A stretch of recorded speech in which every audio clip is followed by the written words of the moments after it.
I I feel like I feel weird because like I'm like, listen, it's just this came from me wanting to saying, hey, I want to play Rindy. If Signalis was killing you so much, why didn't you just like, I have the game, you could realistically just watch me play it if you're too scared to play it. And she's like, you don't understand, I have to experience it. And I said, yeah, I said you wouldn't get it. And I wouldn't get it, and I go, no, I get it, people who are gay probably would like to play the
At any rate, hello everybody, and welcome back to Heaven Will Be Mine.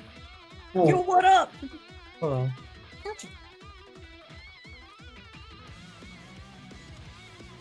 Alright, let's get this shit. God, Monster Hunter Rise is 3 years old? Jesus. I didn't want to hear that. There's still so much game for me to play. Anyways, Heaven! So, how's everybody tonight? Pretty good. Okay. I basically, like, didn't have a day off. I mean, I basically didn't have to work today because they were like, hey, Good Friday, so you can just kind of leave early if you want to. That's And dope. like, I didn't really work for most of my work day. Hey, I get the day off, and tomorrow I'm gonna be making Easter-themed Rice Krispie treats. Oh, nice. Tomorrow I get to eat Easter dinner and go through the anxiety and fucking just not wanting to be involved outside of my room. Look who finally came out of his cave. That's actually what my parents used to say. Fucking I'm pretty cave. I sure wanted to that- stay in my fucking cave. I'm pretty sure that's a relatively common experience between a lot of people who don't Yeah, it really like interacting with their extended family. I don't like fucking going into a room filled with 5 fucking children who I care about, by the way, because they're my nephews and nieces. Mhm. I hope they're doing well. But Mhm. Jesus fucking H Christ, do I not want to have a kindergarten class in my goddamn living room? Sorry, Mhm. in a place where I live, because it's not my living room, actually. That's mean, to be pretty fair, actually. I mean, Josh, that can't be that hard to deal with. You do that every time you stream. Wow, you just called all of us children. I mean, yeah, to be fair, I do that too. Especially whenever we did Golden Theater stuff. Listen, Noir's there to help maintain it. I'm glad that Yeah, you're not we- necessarily denying it. Yeah, Noir's probably the most mature out of all of us. And then True. my father SDB comes in and helps. I'm glad that you have your 2 gay dads to help you out. I'm sorry, your 2 pansexual dads. Are you saying no? Are you including Noir as my father? I mean, or could be your father. Yeah. It depends on whether or not he's willing to accept the call to action. It's okay. SDB's got me mainly filled, so You ever heard that show, my that sounded weird. At I'm any not rate. drunk or high or anything. I'm just happy. Oh yeah, no, fair. I've Bro, actually been I'm meaning to play Mundown. Mundon. Mundoon. Mundon. Small munch. Mundal. Okay, now you're just doing it on purpose. Chowder, you know I'm doing it on purpose! I believe you were voicing Iapetus, if you wanted to, Joshy. Iapetus? I thought his name was like Lapidus. Fuck. No, that's not an L, that's an uppercase I. Yeah, I did this. Fucking It's English, because right? it looks like a lowercase I and lowercase L. Okay. Nix, you fundamentally misunderstand the purpose of pursuing the dream of space. I never sought to correct you. After all of the great things you've accomplished are the result of that misunderstanding. You believe that your dream, so universally loved, was loved because we wanted it to come true. This was not the case. Of course, even though I think the Memorial Foundation truly believed that they wanted the same as you. But as the tides of Earth turn, they realized in their own hearts that they are not the forefront of humanity's change, but slaves to its whims. To protect human culture means to always be at its beck and call, no matter what it becomes. And their dream is one of overwhelming power. That will unlock the last memories or mysteries and cement our authority forever. What your children achieved with freedom from gravity, we will have the power to determine on our own. I hope you can understand the depths of my gratitude to you for exploring these ideas. That they might one day belong to us. Let's see, so... Academy Student Research Records, Mercury, Database Leak, author, Pilot Operations Manager, Europa. Of all the Generation That's 3... like that's an old lady. Oh, it's an old lady? Like an old like military lady. Of all the Generation 3 pilots... no, do you want to do it, Josher? I mean, I'm fine. You can do it. I'm actually... She's supposed to be like a badass. Oh, She's she's a supposed to be like a badass? badass old lady. Alright. Okay. Of who all can the do a Generation badass 3... old lady? Actually, yeah, Connor, if you want to go for it, by all means. All right. Sorry. Let me grab some water real quick, actually. Of all the Generation 3 pilots, Mercury is far and away the one best suited to actually be a pilot. Degree, I'd be terrified of giving position to any other one in any of Iapetus nightmare brats. So there's absolutely no chance that he'll be assigned. He really is trying to maximize. What I want to impress is, however, is that Mercury is still someone Iapetus chose personally for the pilot role, when he served himself during the war.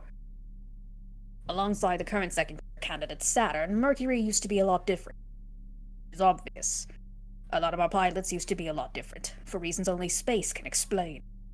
I think reducing it to Mercury's personal stake is as incomplete as reading it as it would be for any of the pilots in Celestial Mechanics. Some of them even know exactly what they're... Mercury, most of all. I don't think he has petulant grudges against humanity. He's just very critical.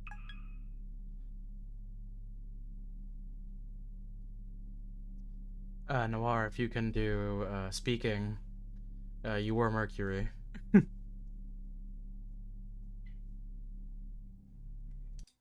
Oh, shit. Oh, his shit's fucked. Shit. Don't make it like I hate following command any less than you. Don't worry! I would never doubt that! Hey, Mercury. Why are you still with Celestial Mechanics?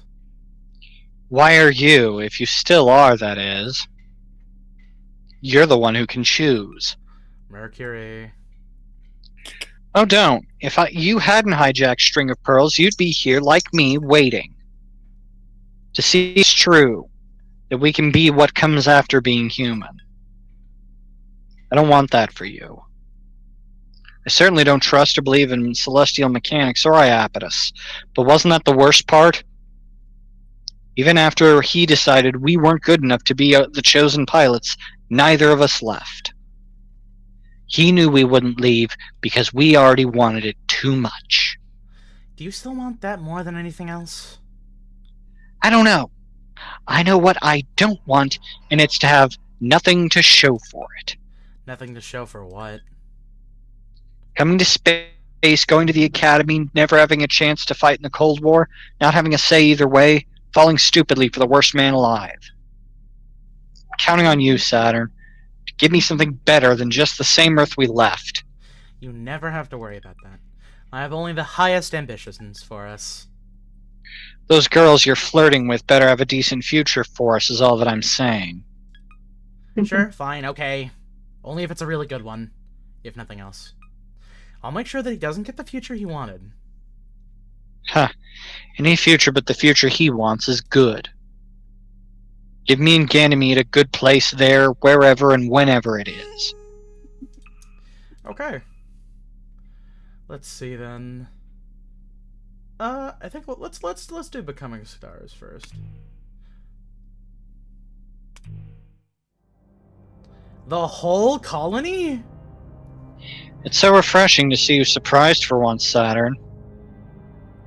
I'm soaking it in. Mercury. But seriously, you want me to stop Cradle's Graces from taking the entire colony out of the Lagrange point? Why? Why would they do that? Why would he care enough to stop them from trying? Colony should just rot. It's over. There's nothing left there. Cradle's Graces wants those memories to live again. We need to discard Earth completely and start something new. It's an anchor pulling us back home. The success of opening the gravity well on the moon will depend completely on how much is holding us down. Even weak gravity like that. That's more than just stopping her, then. You want me to destroy the colony? That's the mission, yes. Not that I'm not that I'm not the greatest, but isn't it basically impossible for me? It's huge. There are smaller moons. Do your best, then. The less memories, the better. I thought you didn't have any problems, that the colony should just rot. Ha, that's a funny joke. We both went through the same shit. Don't ask me that. Don't ask me that. Every happy memory is made retroactively disgusting by the sort of person Iapetus turned out to be. I hate him so much. I will never get over how much. Saturn. Yes, Mercury? Then why are you still pretending to be with celestial mechanics? Why are you doing this is the real question, Mercury. You know him like I do, so why are you still here? I apparently have enough power to destroy a colony, and I can ditch him whenever I want. Lucia Celestial Mechanics, take Ganymede, I'll protect you. I'll make sure there's a good future in the end. You absolutely will not be fine if I leave. Of course I don't trust him at all, but he wants what I want. It's what you want, too. I can't trust him on anything else, but I can trust him on that. Even if he's just doing this for his own gain with some other agenda in mind, he's truly going to give us this. Disgusting. It's what I fell for, so stop reminding me. That's why I trust you too, of course. Even though I shouldn't. I know you won't accept anything less than what you want. If you can get even half of that, it'll be more than enough for me.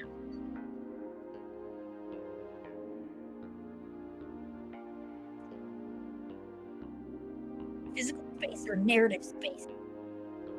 Huh. That's a What sounds great question. What sounds cooler? You want to get metaphysical or you want to get meta-narrative? Narrative space sounds way cooler, if I'm gonna be perfectly honest. Saturn rushes in, because Pluto is ready for that kind of fight. This is not what I was expecting. Like, you're kidding, right? No, Pluto isn't joking, the farthest thing. The swirl of cosmic nebula dust that completely obscures the colony in Pluto's warm embrace is no punchline.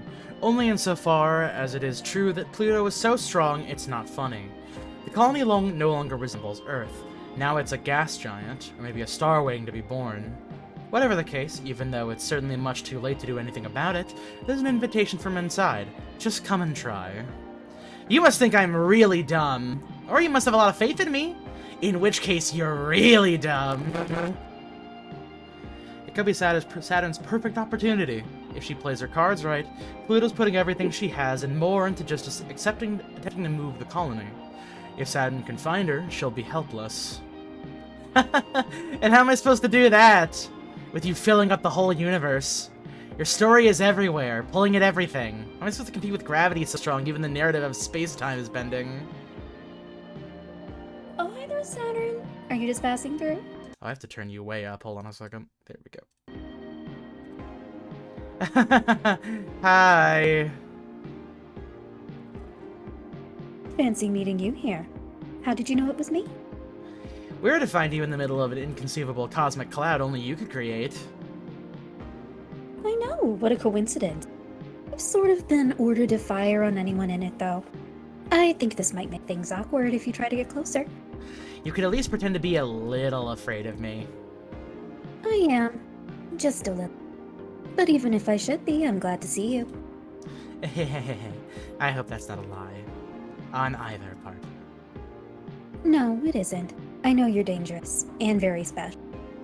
And you wouldn't be here if you couldn't stop me. Even if you're not quite ready for how hard that will be. I'm very impressed you didn't decide to sneak up on me while I was thinking, though. It would have been a good chance. Oh? Are you maybe having second thoughts? I was hoping I'd convince you to destroy this place with me. You're impossible. It's adorable. You're incorrigible. I like it a lot, actually. I even envy it a little. Oh. Thank you. I was just being difficult. Which is very charming of me. But I was half serious too.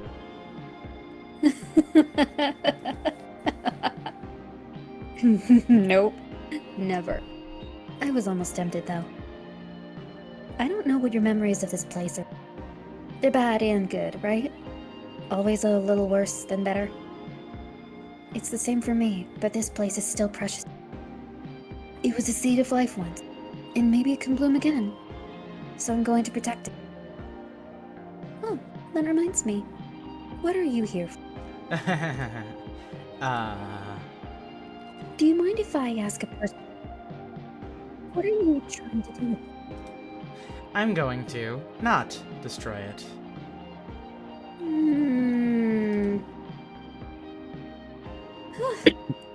That's what I was worried about.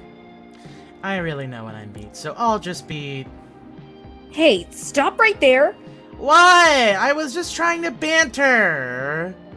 You tried to shoot me! That's dangerous! I didn't!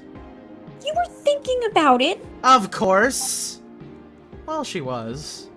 More like Saturn was trying to get a bead on Pluto. The string of pearls tides ripple through Pluto's nebula cloud, hoping there's something it can find eventually. It's not like Pluto is hiding, she's just everywhere, and it's hard to tell where she ends or begins. Aren't you thinking about shooting me too? You're the one with the advantage on visibility. I'm just sitting here and I can't find you in that cloud.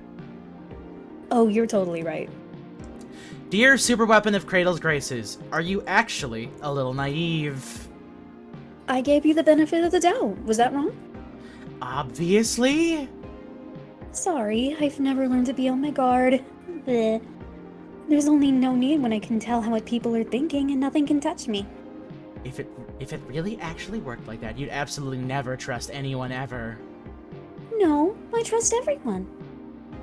I can always trust people to do what they always do. Do you think you can trust someone to surprise you? Can you trust them to do something you wouldn't even think of? It's when they surprise me that I'm the happiest of all. That's when I really feel we're not doomed, set in stone, always making the same mistakes.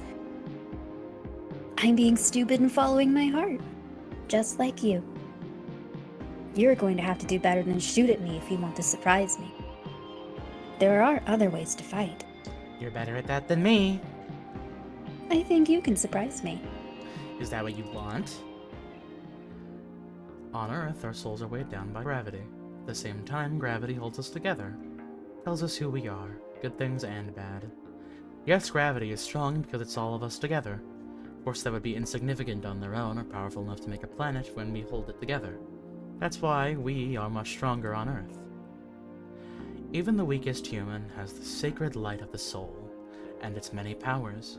To forbid direct contact with the soul, to wield the arts and sciences in shaping existence, to be many and also one. In space, our gravity is weak. With the constant pressure of tidal reactors, our souls would dissolve. The way that water, at high enough altitudes, will evaporate off the pilot's tongue, without atmospheric pressure to remind it to be water. Stories bleed into each other easily, and our shapes don't hold steady. The fragility of our ships couldn't survive a moment on Earth. In space, there are things we could never do on Earth. With our heaviness, we could never be so tender. Okay, I get it. Let's pick up from earlier. But fight in a way only pilots can fight. In a way only us close to the edge of being human can fight. That isn't fighting at all. You feel the same way, Pluto? You are listening, right? I was going to tell you I don't have time to play today, but it sounds like you know I still want to anyway. That's going to make it harder to convince you to leave me alone and let me do this. You are here to play, right? No convincing me. I can pick up on the subtext. Blame it on the wicked celestial mechanic pilot who bothered you and didn't let you get any work done. The thing is, it's fun. More fun than hacking. To bleed, corrode, and seep into the mist.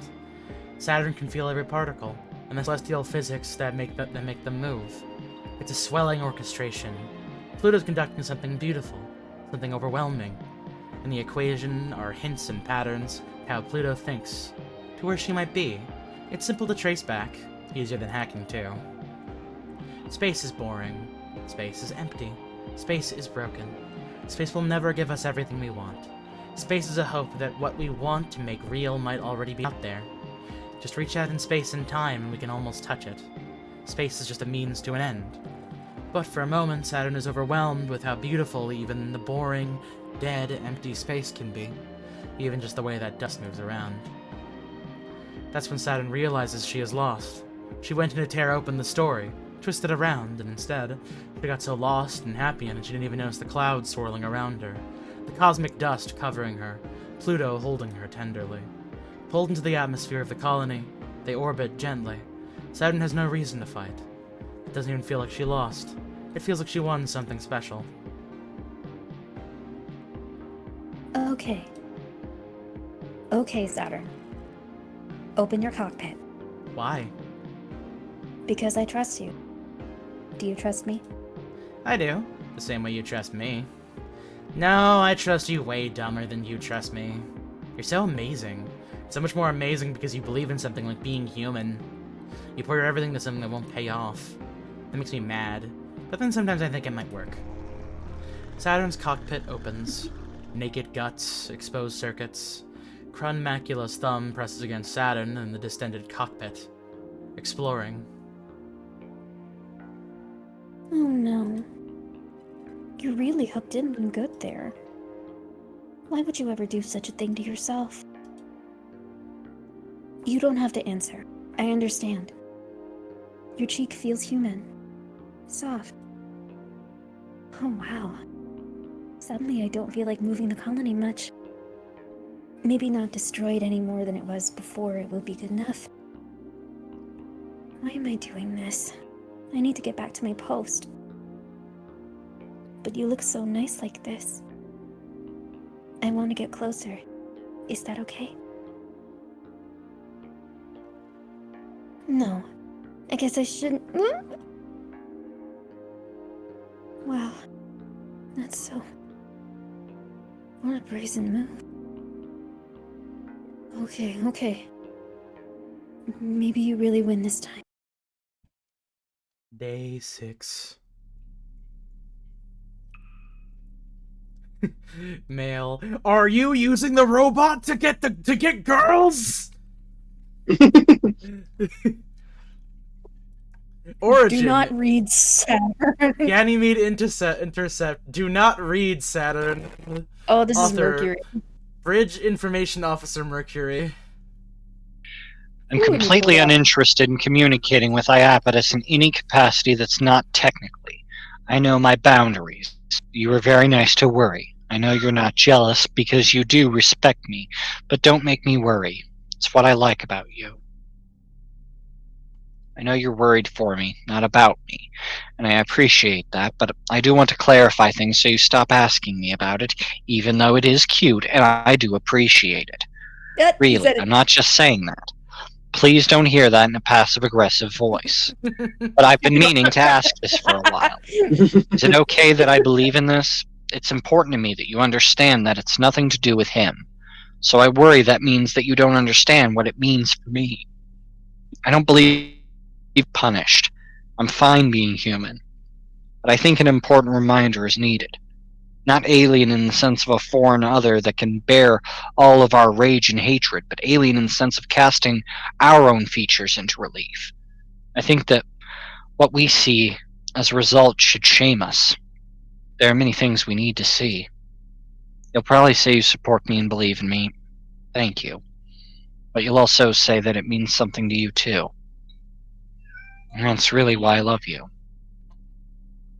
Iapetus message intercept. I believe... Actually, no. Celestial Mechanics ship self-design. So I think that's the... I don't think this is actually Iapetus. Not entirely sure, anyway. Iapetus, because he talks so much. This is not what we talked about, not by a mile. You know I don't actually have a moral compass that does not revolve around what's cool. So coming from me, just know that it's my professional opinion that I'm not even sure that this is cool anymore. Creating a theoretical matter is not even hard under the laboratory conditions, and in space it's easy to sustain it, but the creation of exotic matter like electrotoxins can get really not fun if you aren't careful. Since you hate fun, I already know that's not what you're after, and you don't have to level with me or anything. That's fine, but I do want you to know that this thing is basically designed to degenerate as quickly as possible. The reactor tends towards aversion, and that will require a pilot I really would not want to meet, and a piloting style that no one should ever do. Eventually it's going to drag the pilot down, and that's going to be really weird and ugly unless they are immediately destroyed. Clearly you want that. I mean, you said so. But if we're going to have so much fun, let me try to convince you that you shouldn't set a self-destruct in there. Maybe something cool will happen when she averts and the ship self keeps her anchored in space-time to mess everything up. If it's not, don't you want a backup option? Saturn, I would love it. Just love it. Yeah? If you messed up everything this time. Is this reverse psychology? Did I really reduce you to that? I'm a little impressed by your persistence in nagging me, but now I'm feeling like I pushed you to your limit. Shut up. As always, I am serious. Messing things up is literally the only thing in the world no one has ever needed to specifically tell me to do. And you keep yelling at me when I do. I've been looking into Iapetus's work on the Aversion Project. Oh. How much do you know? More than you now. Of course, it was always suspicious that Iapetus decided to support us. He was very insistent in his interest in taking humanity to the next stage. As if that is why any of us wanted to connect with this so-called existential threat. People who already had everything on Earth possibly understand. They just want even more for themselves.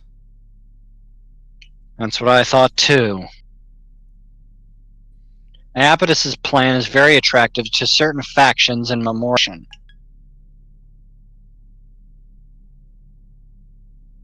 Certain factions in the Memorial Foundation really like the days when humanity was united against the existential threat. Except aliens are not real. Okay, they're an nth-dimensional shadow cast by the gravitational impression of human culture in space-time, but that makes them a few shades sort of real, and much less dangerous than their cousins on Earth. And even though those are so weak kids with radios that can take them out. Anyways, Pluto wiped them out. That was the whole plan. Since humanity doesn't care about them anymore, they never expect that we would find a way to avert our tidal reactors and become the aliens ourselves. The only alien is what is alien to us, and that's fundamentally humanity. We're aliens to ourselves. Function equals that which is human, that humans are not. And? Iapetus isn't going to give up everything he has for that. You think he's lying about wanting to? I think he's lying about himself wanting to. I think he's happy to let us complete the project and go home. Because he'll have exactly what he and the rest of humanity is longing for. Scapegoat. Someone to be an alien humanity can guiltlessly fight against. Yes. I'm fine with abandoning Earth. It hasn't given me anything. But not on his terms. Not ever. Don't worry, Mercury. I've got a plan. No matter what, it won't go his way. Alright. Deeper cuts. Something up. What else are we gonna hear? The Garden District, closest end to the malfunctioning and broken tidal reactor that kept the colony together. Time and space aren't quite right. It's the perfect place for a real fight. How deep under Lunaterra's skin do you think she can get? Your time to shine now, Rindy. Here. This place. You don't feel like seeing home again? Ah, come on. Tell me you don't have any fond memories of the Academy.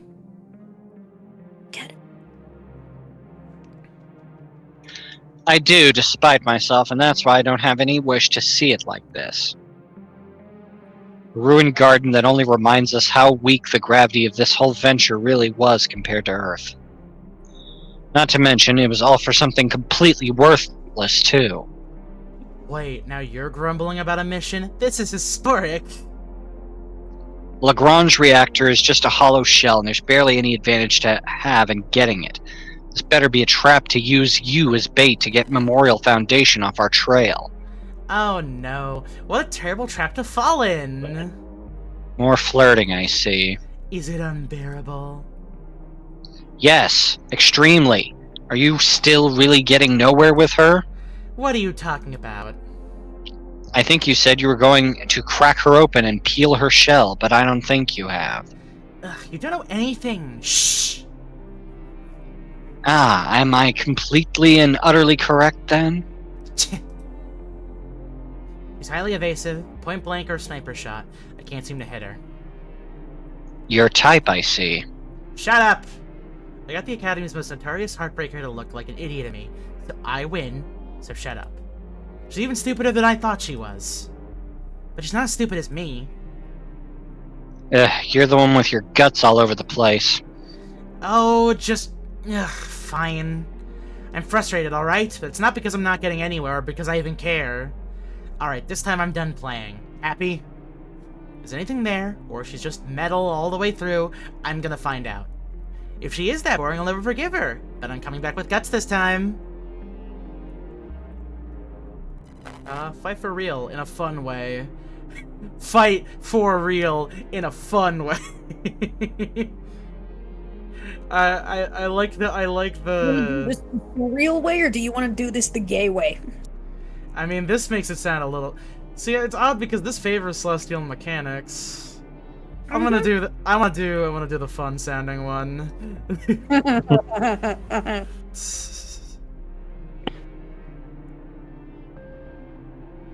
Surprise attack isn't very sporting. Don't be jealous just because I got mine off first. You got a wound on me. The Lagrange reactor shell. That's not a good enough deal? No way. In fact, apologize. Hiding so I can't surprise you again is so unfair, Lunaterra. Let me bully you some more. I'll pass. Are you sure? You sure you don't want to get bullied? See if you can find me first. You like cat and mouse games, don't you? You want to try it again? I won't let you just play a game this time.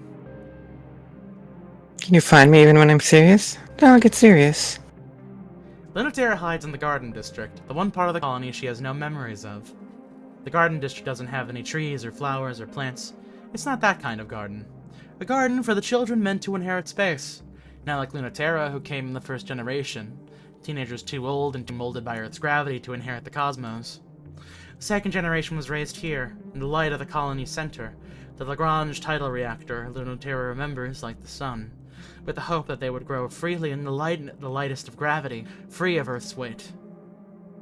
Lunaterra is the one holding the useless shell of that reactor now. Even broken and useless, LT doesn't feel comfortable holding it. It's an unpleasant, untrustworthy object, and feels wrong to hold. It was made by people, but it doesn't seem like it was. It's a fake, but it's unsettlingly close to what Celestial Mechanics eventually intended it to be, when they seized control of the reactor before the conflict broke out, something not made by humans. If it's so useless, why don't you just give it back? You can tell what I'm thinking, huh? Read between the lines. Just like Pluto, but different. Something I still can't understand. You've been playing with her too, haven't you? I sure have! Jealous? Of which of us, though? Of which of us, though? Both. I could never read the story like you both. I'm straightforward. That's not even a little true. You're being way too stringent with the narration. Narration? You can't perceive space-time as a story? A narration spun out of the ambient gravity of humans? Telling you about everything that is, if you can listen? You can't see how obviously your envy is bleeding out and everywhere, can you? You're sleeping, huh? Letting out more than I thought. But see why I'm jealous? I don't know anything about what you mean. I wish I could speak that language. Yeah, it's amazing. You should really be sad you don't speak it. I just have this absence. Your impressions on the narrative is something like spilled whiteout, a gushing ocean of bleach, which is a pain in the ass for someone like us. You also have a habit of acting too fast to get caught up in the story, especially when it's not going your way. 3 times fast than the story knows what to do with. That's how. You are different than Pluto. She would swirl in the atmosphere, but you slowly bleed into the space between the lines. I can feel you seeping through, blurring the lines between one and the other. What is it you're after? Curious? And stop hiding! The rain-slicked streets are looking more and more the same. The weather is malfunctioning and the moisture regulator is shot. And the failing gravity is doing strange things, playing strange tricks. Mayor Christum's feet are wet. Mary Christian. Mayor Christian, yeah. Feet are wet. She's afraid. She's falling right into the trap that feels like it's in every direction at once. You can't trick me. Lunaterra dodges at the last second, or was never there.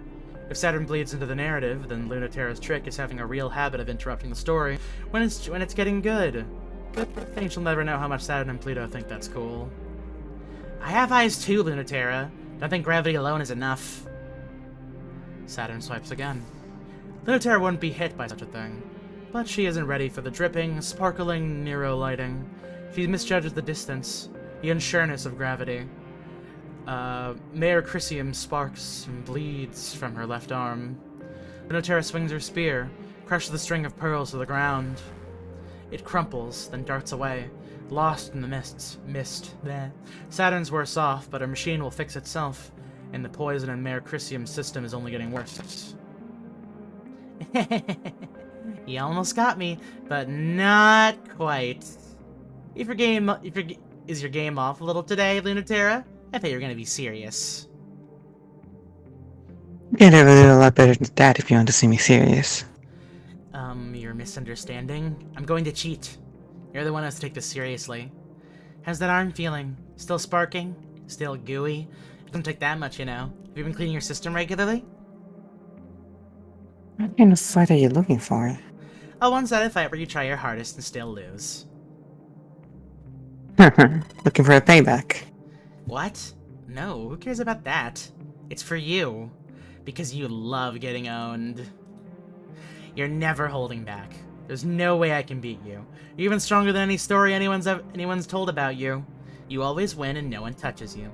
If ship self fights were life and death, that'd make you a genius. But they're not. They're made in the image of plastic toys to fight like plastic toys. So that makes you an idiot for not playing along and being honest. You'll save a lot of time if you give in and say I'm right now. If you beat me for real, that'll be all the answer you need. Stoic to the last. That's great. You're holding out on me is actually kind of delicious. When's the story gonna tell me what's happening? When are you gonna let me hear about all the static in your joints, the trembling in your mask, your slackening grip? I'm on the edge of my seat waiting to know. Lunaterra knows that's true. Saturn can't sense where she is at all, but she knows immediately that Lunaterra knows she knows. Tell me all about that, and I promise, without any hate or fear, I'll listen. You don't believe me, but I promise I won't laugh. Or hurt you. I can't see you, so you can escape if you want. I'll let you keep that little ball even, and the poison will wear off. But I won't see. Do you want to show me? The Mercurium crashed to the ground, skid among the wet streets of the colony.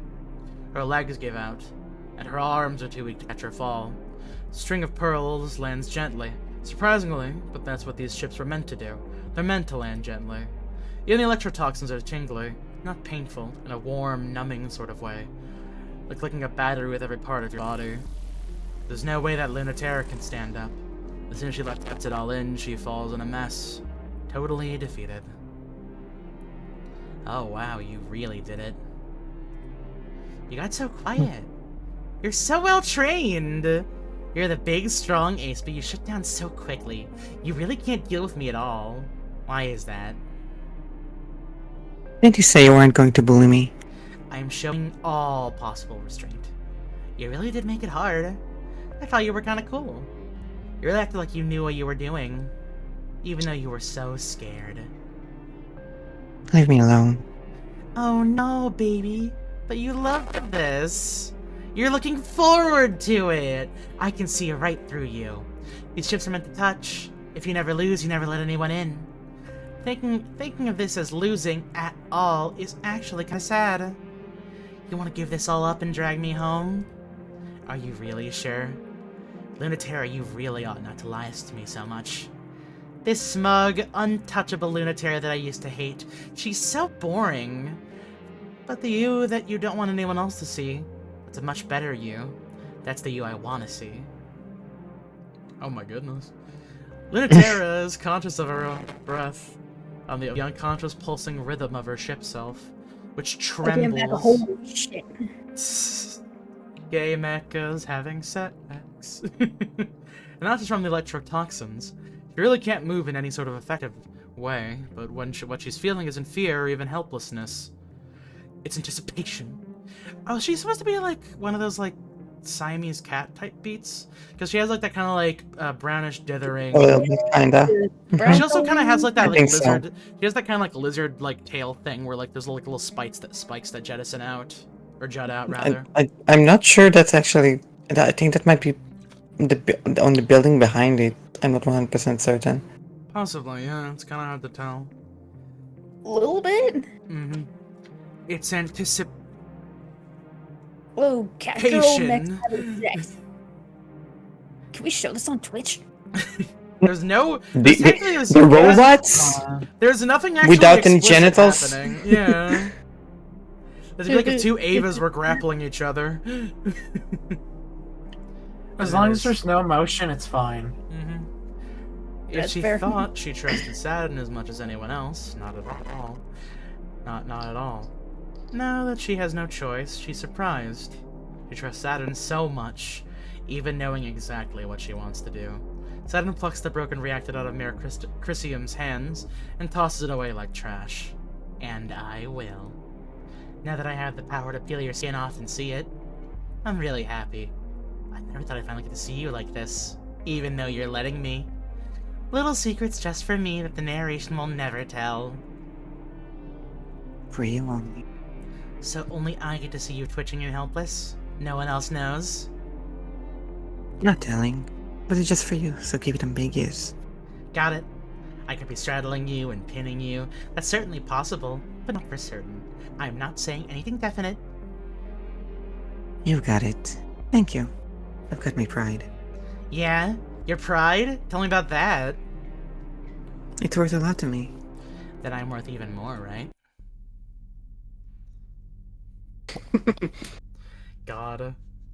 Who is this? No, this is from Rindy's. This is from Luna. Oh, yeah, it actually, yeah, is. this is It literally is. Lunatera, yeah. The day is almost here. The deadline to save everyone who came up to space with us, fought with us, tried to bring everyone up with us. If we shut down the lunar gravity well, there won't be any choice left. The power that keeps our ship cells in check will fall apart, and we won't have anywhere else to go but home.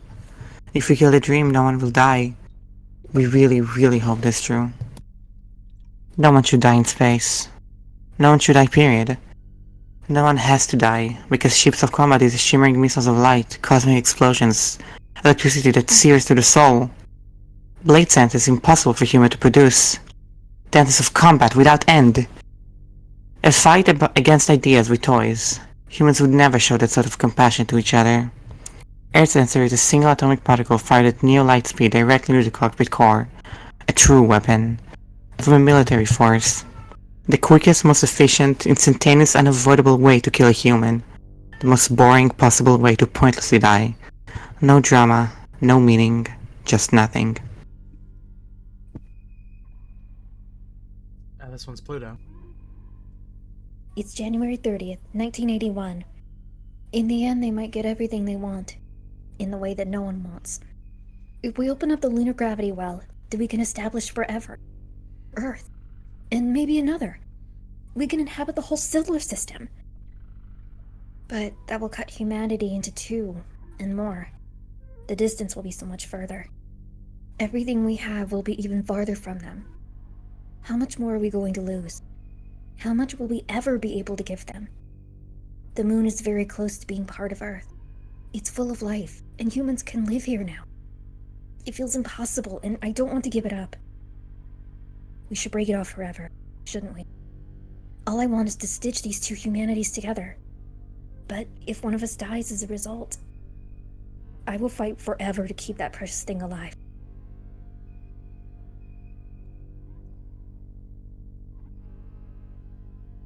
January 30th, 1981. They don't name it because naming it gives it power, but not naming it gives it more. It must be in every corner, behind every door, far, far away, in the spaces between stars. It is defined and categorized in every human culture, and it is deliberately omitted from explicit naming conventions by Memorial Foundation, in favor of an euphemism less captivating to the imagination, such as existential threat, rather than a specific word that would stimulate the imagination. But a trick like this will not work.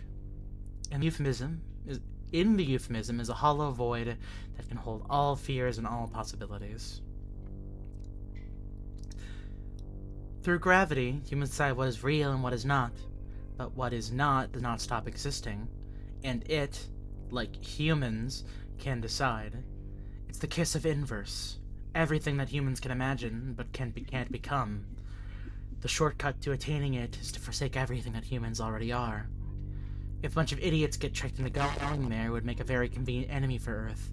That's the real fear. Before that happens, I will tell you a little secret.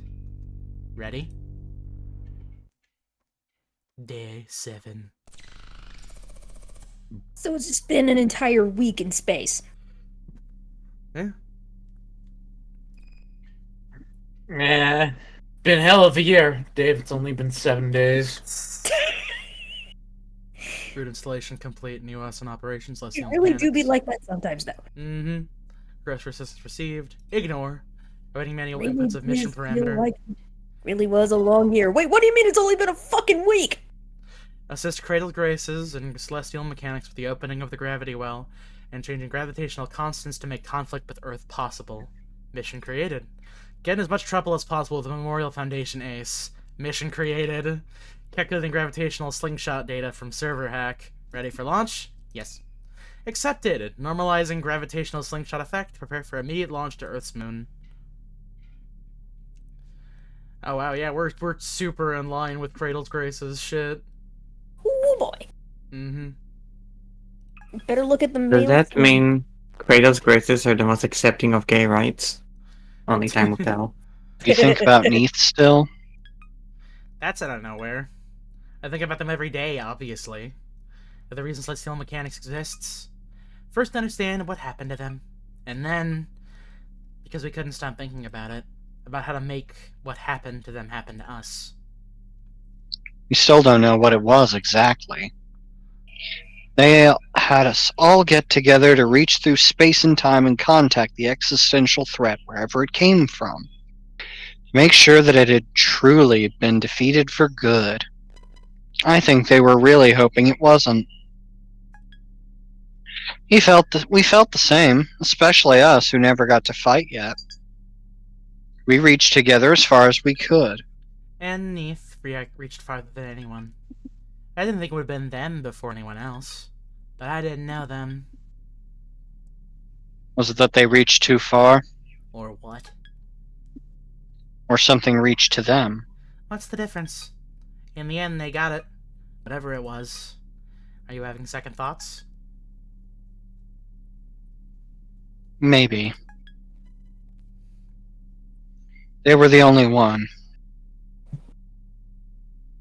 I always wondered why that was. Were they special? In a good way or a bad way? Were they chosen? What would be the criteria? We know it's none of that, though. Just a lonely, unchosen child. Without so little presence in this world, they fell into one another. That's how it is. The only trick is how to do it on purpose. That's just it. Are we too attached? I want to be something new and share it with everyone. It seems that our two big fans of this game have said Neath mentioned in chat. Very cool.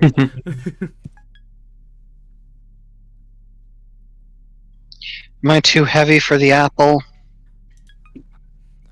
It's a thin line between falling into inverse because you have hope, and because you don't have any left. You should be glad it's not so easy, you know. Subject: Why children? Nyx was Oh. initially voiced by Sim, but Sim is not here at the moment. I assume due to Easter reasons. So who wants to be the cool science woman? I'll do it. Eh, go ahead, yeah. What do you do, Jesse? Do you? I don't mind. Yeah. But also, Does she? shout out Oh, to me? non-binary Oh, sorry. people. Do you don't want- know do you anyone. No, go ahead. Alright. Why children? They aren't children anymore. But when they were pilots, they were. For all the obvious reasons that children are more suited to be pilots than adults. Since the decline of the space program, there have been fewer and fewer waves of new recruits, and the current pilot generations have no successors. Adults are serving as pilots because there are no longer any children in space, and adults should not have to serve as pilots. It would be cruel to send children to fight a war so that adults don't have to, especially as adults have far more powerful tidal forces than children. In the physical and metaphorical manifestation, that is the measurement of the authority that culture has over the universe. The light of the soul that turns all impossible things into our dominion. The gravitational forces of children are weak enough to perceive and engage the existential threat without obliterating it instantly. And as a cancer that exerts a subtle influence in the back of our unknowing minds, they are suited to protect us from it. For this reason, the Moral Foundation has pushed against traditional cultural institutions for engaging existential threats with this more humane practice. Due to resiliency of children and detrimental long-term effects, contact with the existential threats has in adults in the vast majority of cases. In some exceptional circumstances, contamination lingers in children. The gravitational forces never achieve sufficient power to extinguish the existential threat without resistance. Without tidal force to challenge other adults, they remain in limbo, unsuited to anything else. The remaining small percentage of the original pilot program that continues to reside in space is made of such cases. Subject: new. Wow, okay, that was a lot. Yeah. I had to mute because I was like, damn High Arthur in the background. Hi, Arthur. I appreciate how much this person definitely wants to write a book. But like in a positive way. I don't mean to say that in a negative way, if it sounds Oh that yeah, way. this is actually super interesting. This very much feels like somebody had a very, very cool idea for a world and setting, and the best, and obviously the easiest way would just be to have it do it through VN, which is good. I like it a lot. Alright, so let's see. Classified extract, Memorial Foundation Celestial Mechanics. Thank you. I am no different from my former colleagues. I think we all want the same thing. Ultimately, every one of us. I'd implore you to be forgiving of them, though not of their methods. Many of us are thankful for the ending of the Cold War, the paranoia and suspicion that accompanied the strength of the existential threat in this world, as it fed on the trauma and malaise and discontent of the world after the war. But I think some of us must have some reservations about the future, and abandoning existential threats to address the threat of our home, it will inevitably result in us turning to conflict between humans once more, and in turn the existential threat will thrive. We're looking for the smoothest, most uncontested future. I won't lie, this will not ensure happiness for everyone. In fact, it may be difficult to understand how much it will ensure for the opposite, for what we will ensure are very few. But what I'm proposing will ensure the maximum happiness for the maximum number of people. And what else can we do? And this is only almost... Hold on a second, wait, what the hell? Hold on a second, I can't see the full chat, apologies. Ah, fuck. Oh no, don't look at my Steam page. I will. God, how do I hate it because the hold on a second, I can just pop the chat out. There we go. This makes it much easier to read. Don't fuck around with this anymore. Okay. And this is only almost the first third of all the mails you can read. So true. Yapidus and his gross little, isn't my fascism actually utilitarian? Oh, jeez. Okay, so let's see. The acceleration due to gravity and plastic versus metal. Yeah, sure, why not? Dun, dun, dun, dun, dun, dun. Spinning up to the reactor. Frequency double checks. First turn. 100%. Frequency double checks. Second turn. Stop and spin them again. From 0? Again? Where were they at? 99.9999%, but it doesn't matter. They should be at 100%, so we're spinning them again. Bubblegum pop versus progressive metal. So true, honestly. I mean, like, if you look at the inside of her fucking mech, it's very bubblegum pop looking. I mean, shit, the fucking the screens are pink and yellow. I do like the artist that did the art of the characters. If it is the same person or a different person, I'm unaware. Mercury, if I go out and die, it's not gonna be because we didn't quintuple check every reactor pulse. Saturn, this time please, could you listen for once? No matter how useless I know that telling you this is, I know I say this over and over, but can you listen seriously? Tell me you're not going to be risky this time. It's not a game anymore. This mission is different. It's not ship self to ship self. Those troops are real weapons from Earth, designed for threats that are real, not existential. Neoliberal metal. They're perfectly capable of killing. They are designed for no other purpose.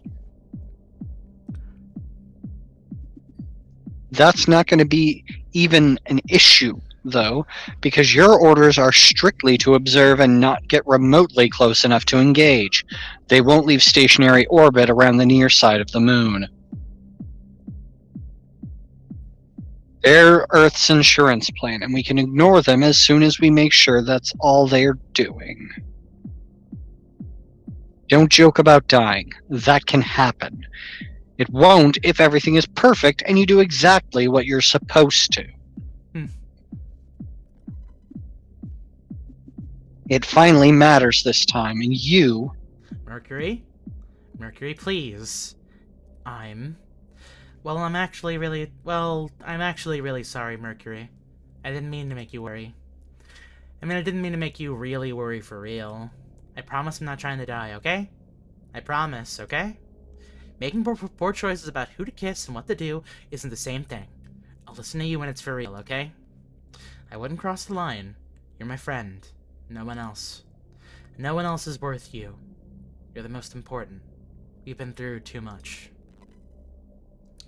I wouldn't ever, ever go back. Or throw everything we've got away. You know that, right? Sorry I'm acting like I forgot. Mercury, hey. Say something. You idiot. Give me a minute. That's a good sprite. Damn it, I was gonna act like I tricked you.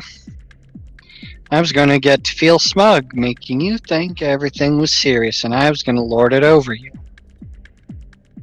Now I'm crying, asshole. Sorry about me, but I love you too, don't worry. Oh boy. Okay. They hide is it together in the gay thing or the dead thing? I like the gay thing. The gay thing's a pretty good option. But also, this sounds gay in a different way. What are you talking about? That's talking about dying. Oh, they're both, yes, 100%. Yeah, see? They get it. Cybernetic gets it. Cybernetic may get it, but I don't get the second one. Listen, Con, there's nothing gayer than two women figuratively and literally ripping each other to shreds. I don't know, man. Have you ever been inside of a Waffle House? No, not really. Not for very long. There are no non-gay options in worst girl games. So true, honestly. Let's get risky. I'm gonna rip them to shreds. You are just consistently tweaking back and forth to Celestial Mechanica. Mechanics, fuck! Keep thinking Medical Mechanica from Fully Cooley over A here. little bit, yeah. But I mean, truth be told, I just don't really vibe with a lot of what, with the ideas of Lunaterra's faction, because they're very much like, Earth is the only option. Fuck everybody else. Yeah, see, I'm right. Memorial Foundation sucks. Yeah. Whoa! It seems almost like it can't be a coincidence. Bumping into you again. Fancy seeing you here. You don't love neoliberalism?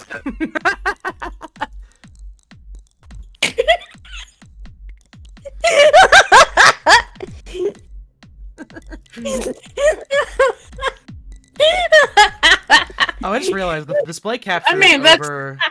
The display capture is over the chat. That's all what we're thinking, you know. But it's a common thing, so we didn't feel the need to say it. Oh my god, yeah. You know, I thought it was pretty obvious. This group of Discord that is primarily people of LGBTQ+, and are most definitely left-leaning, agree with the criticisms this is leveling against fucking... Like, I swear to God, if you heard some of our fucking 2 a.m. conversations, it'd just be us going, I hate the government! It's funny because it's true. And then I usually tell you guys to go to bed at 2 a.m. No, you said that when it was like 4 a.m. in the morning for me. Because I was working!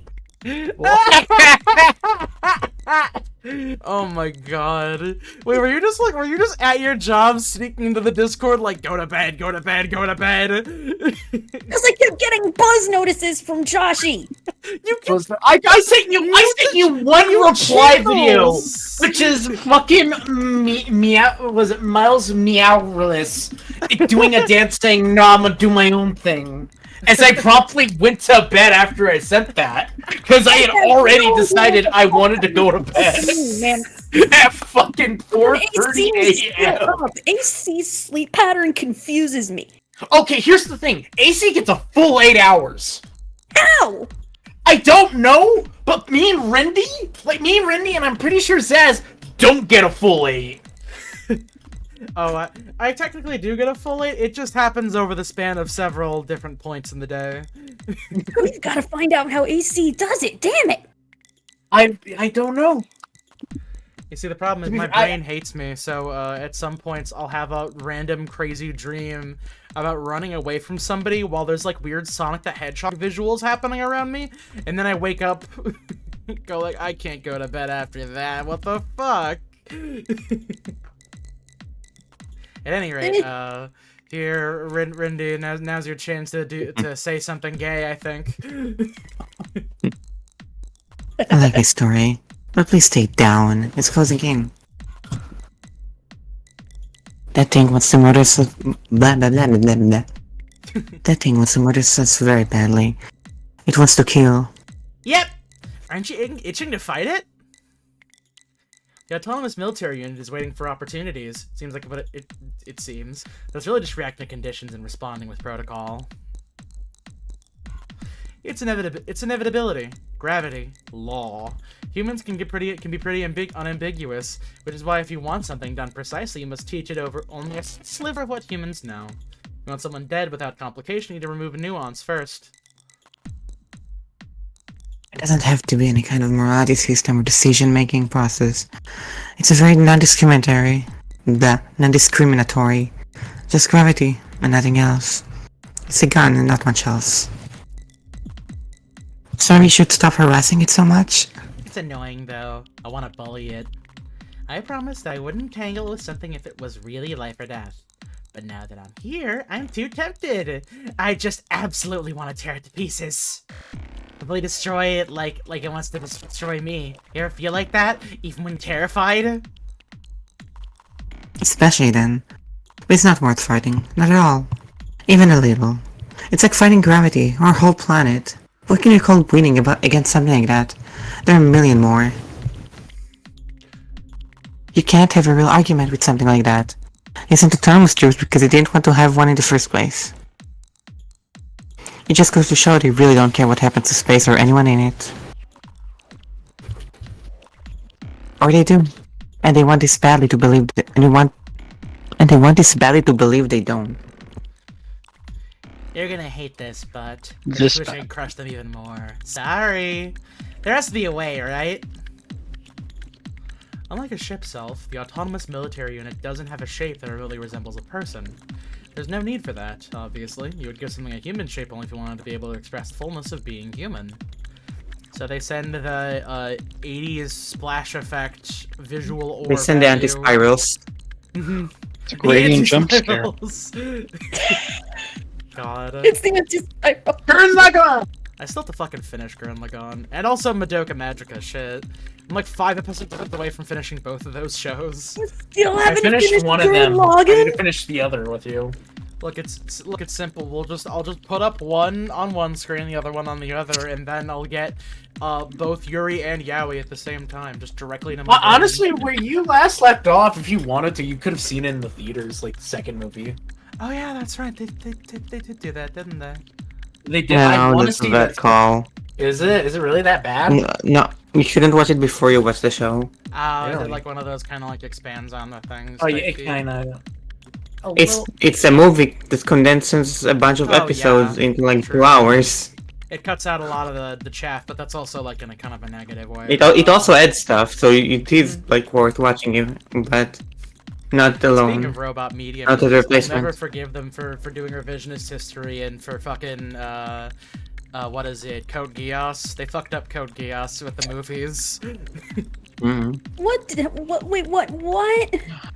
They undid somebody's death in the movies. Who did they undo? I'd rather not say for people who are still meaning to watch Code Geass. Okay, you can PM it to me in a bit. Then. Well, actually, no. Zaz and AC, and I believe STB have been big proponents of me watching Code Geass. It's really good. That's why I'm asking Orange to PM it to me, so I can get outraged in PM instead of over this. I will PM it to you later on, but currently we have an audience to attend to. Thank you very much. War has never been fought like that. Military technology is designed to narrow available resources in order to efficiently execute a single specific function. Giant robots have never been practical for war.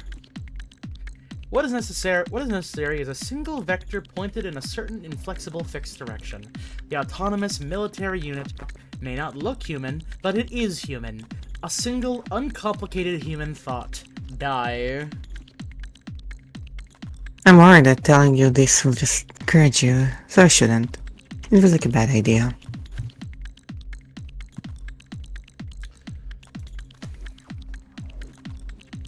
But they're not invincible or almighty against us, even if they're incredibly, overwhelmingly powerful. Especially here, in the liminal zones of the moon.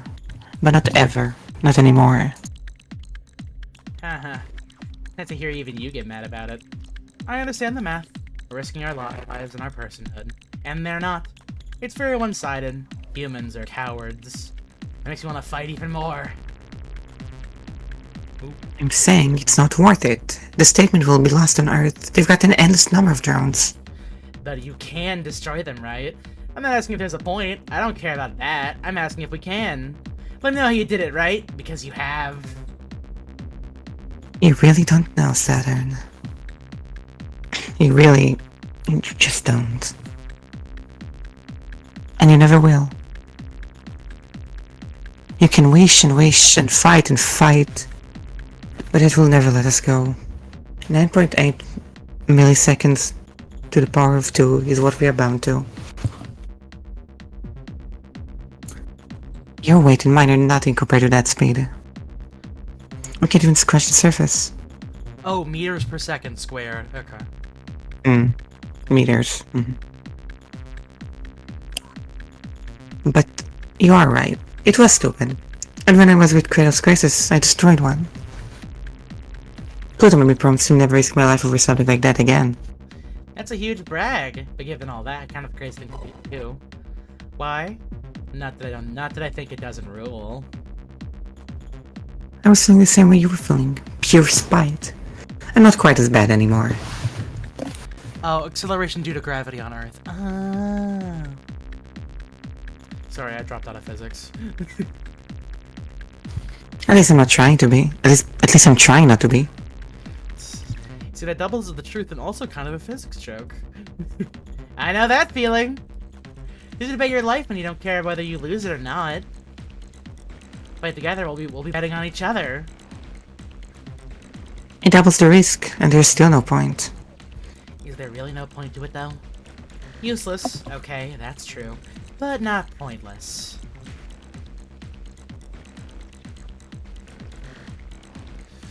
You are so clever, Lunatera. You've outsmarted yourself, and now you're believing there's no meaning in fighting against that blind and unstoppable force.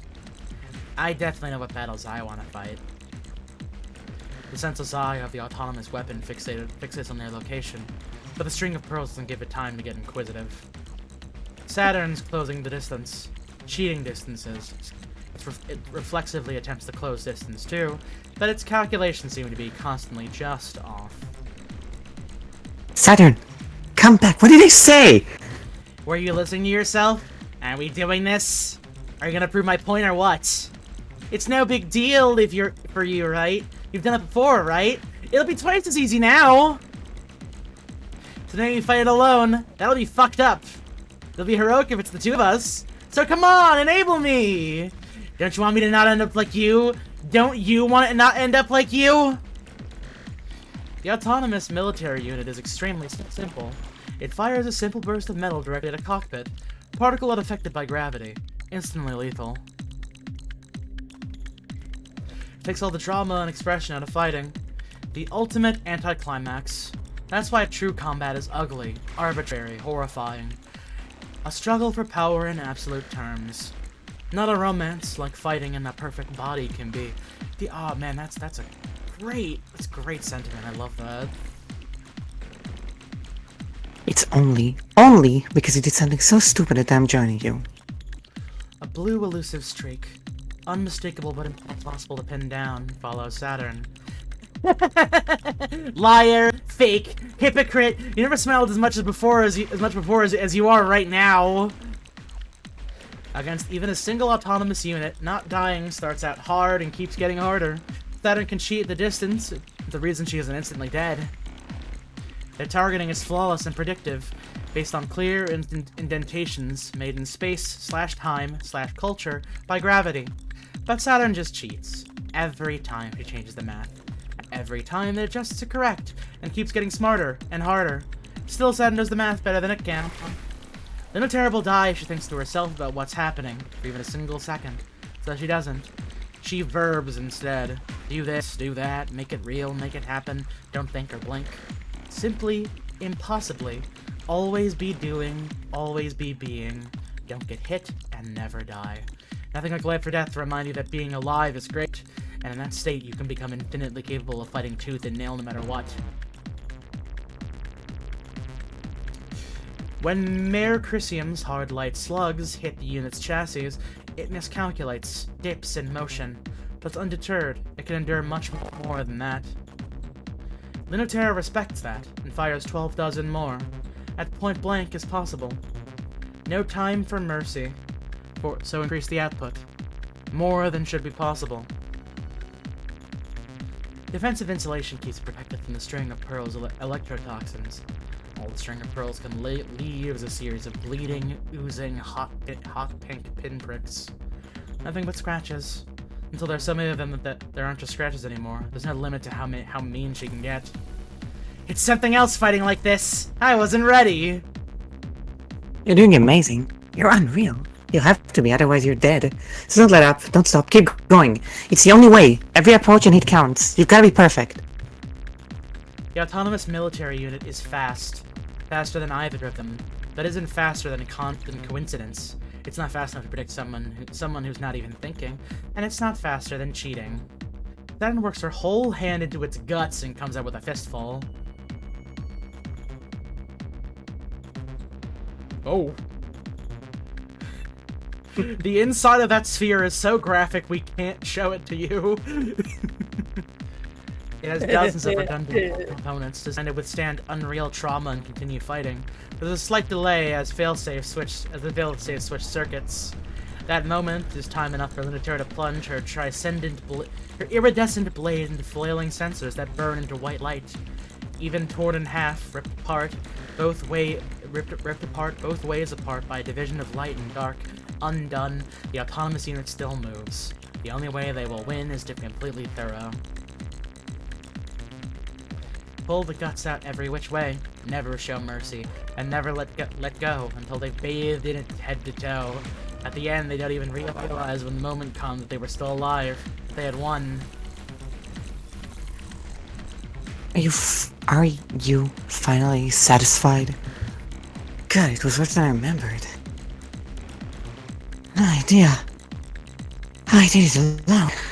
I feel incredible! Beyond satisfied! If I didn't feel almost dead, I'd be begging you to do that all over again. I know you just encourage you. It's just the good it did. You know, Lunaterra, I'm fighting, no matter what, no matter who wins. I know the best I can hope for is half of what I want, but I'm not here for a realistic outcome. Even if that's all we get, I'm not just going to fight forever. I'm just going to fight forever with perfect greed until I get everything. I don't know if I can be that cool. But when it comes into it, I won't stop either. Day 8. She's such a nerd. Alright, mail-in alerts. Why children again? Pilot program training documentation leaked. All of the Memorial Foundation Native Sphere archives. Oh boy, that's a lot of text. Is this Alright, also let's go. Nyx? I think it's don't- I think it's Nyx again. Alright, yeah, sure, if you want to, by all means. By the end of the space program, with recruitment having stopped, almost a decade before the official decommissioning of the space program, all the pilots have become adults. Yet they were recruited as children and spent the fiercest years of fighting against the existential threat as children. Much like the criticisms levied at the scout programs on Earth, it was a motion that the Memorial Foundation considered heavily in deciding how to recruit their pilots. Children have no special piloting qualities, with much weaker tidal authority than adults, who, of course, have the tidal authority to engage other adults. Adults will be stronger, more powerfully able to use sheep cells. Much more so. The beloved and chosen adults rather than the discarded and flawed children that were chosen.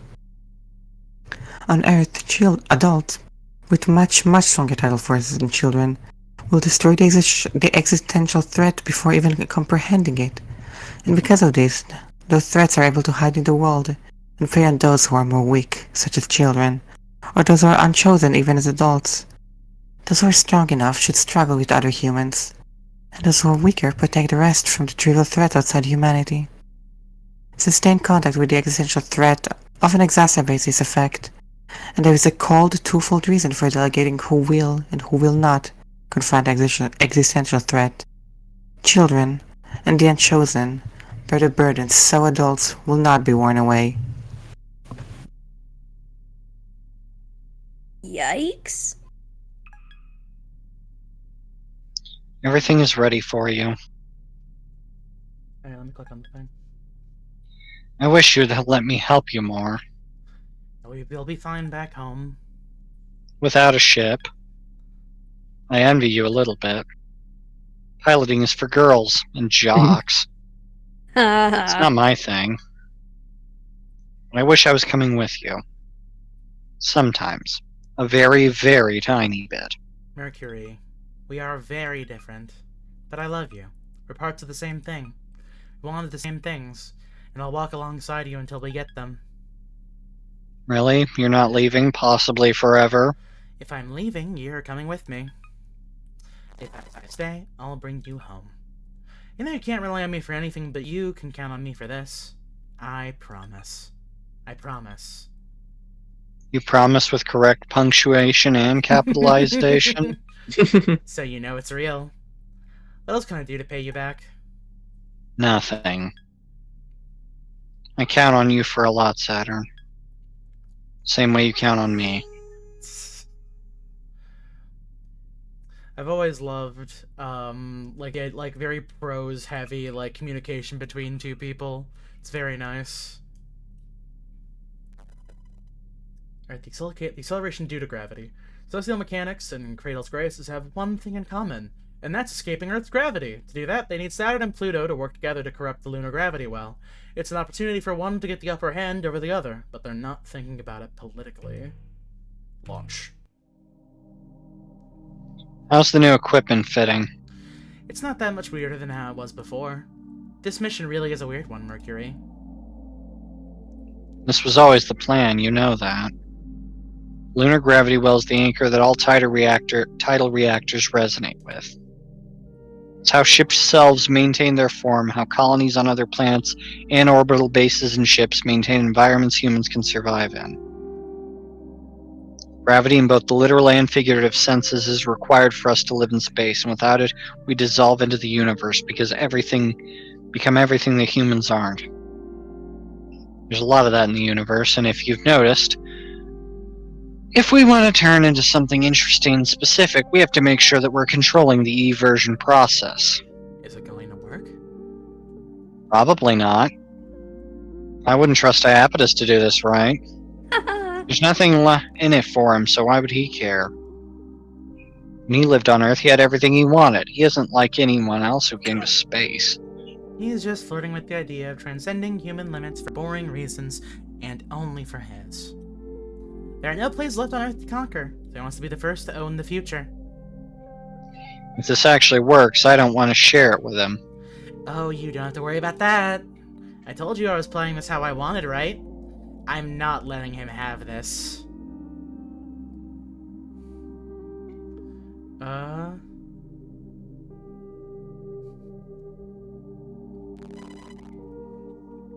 jeez.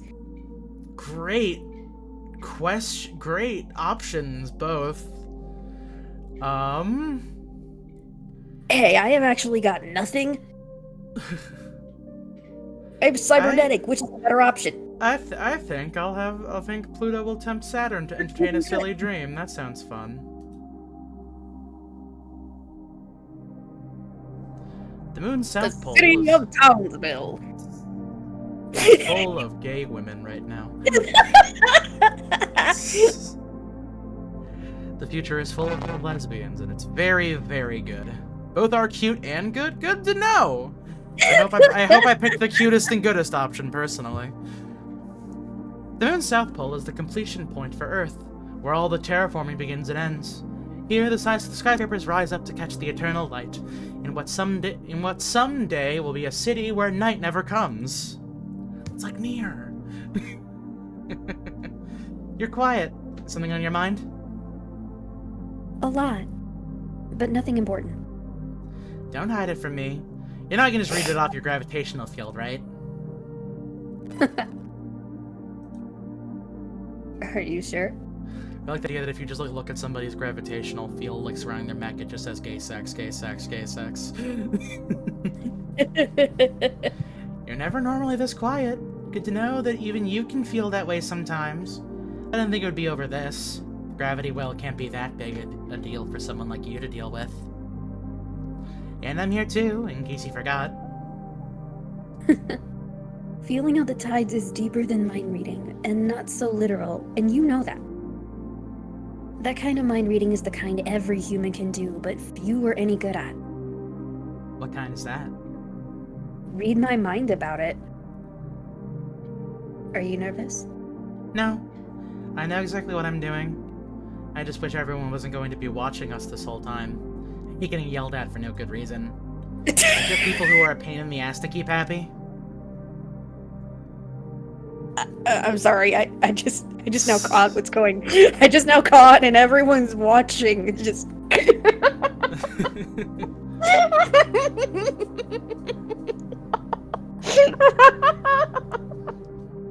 Oh my goodness. Okay. Okay, I'm good. You know, here, Kamala, you're recomposing yourself. Unless I'm misreading it, I feel like Saturn's mech works like the Needler from Halo, kind of. What's a Needler? You don't know what the Needler is? Okay, It's a gun that shoots little crystals. Well, to Yeah, be it's a fair, the only time I ever played Halo was at a LAN party back in 2012. It's a gun that shoots little needles, and then once you shoot enough of them into somebody, they all explode. Oh, you mean that Yeah. little needle gun thing that some dude named Butts shot me dead with? Sure. It's in Halo 3. It's very overpowered. In Halo 2, fucking That's a clip from the show. Oh no. Yeah, yeah, it is. It sure is, buddy. Ah! Anyway. It was Wait, this is sad. a gift from. Oh! Why does it look like that? Why has he got a poop suit on? What the hell? It's not. He's actually one of the cooler, better characters from that show. Oh, jeez. Even though he's just wearing an EOD Poop helmet. suit aside.